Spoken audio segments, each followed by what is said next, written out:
আসসালামু আলাইকুম এভরিওয়ান, আশা করি আপনারা সবাই ভালো আছেন। তো আমি এখন হচ্ছে সাজেকে। তো প্রত্যেকটা বার আমি হচ্ছে একটু ভিতরের দিকে থাকি, রিসোর্ট নেই বা হোটেল নেই, বাট এবার আমি একটু আউটসাইডে নিয়েছি যাতে কোলাহল থেকে একটু দূরে থাকতে পারি। আমার এই সাইডে হচ্ছে পুলিশের চেকপোস্ট, আর এই সাইডে একটু সামনে যে আর্মির যে গোল বিল্ডিংটা এবং আর্মির চেকপোস্ট। তো আমি উঠেছি হচ্ছে এই রিসোর্টে, এটা টোটাল হচ্ছে 6টা রুম, আর আমি উঠেছি নিচতলায়। এই রিসোর্টের নাম হচ্ছে মেঘরাজ রিসোর্ট।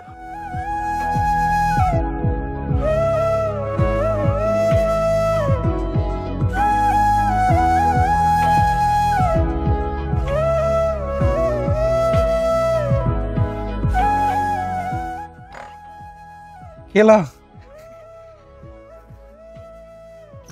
এই হচ্ছে আমাদের রুম, পুরোটা বাঁশ দিয়ে বানানো, পলিশ করা। আর এই সাইড হচ্ছে বাংলাদেশ ভিউ। প্রতিবার মিজোরাম সাইডের ভিউ নেই, এবার একদিন আগে রুমটা বুক করার কারণে ওই সাইডে পাইনি, দ্যাটস ওয়াই বাংলাদেশ সাইডে নিছি। তো আমরা এখন বের হয়ে যাবো এখান থেকে।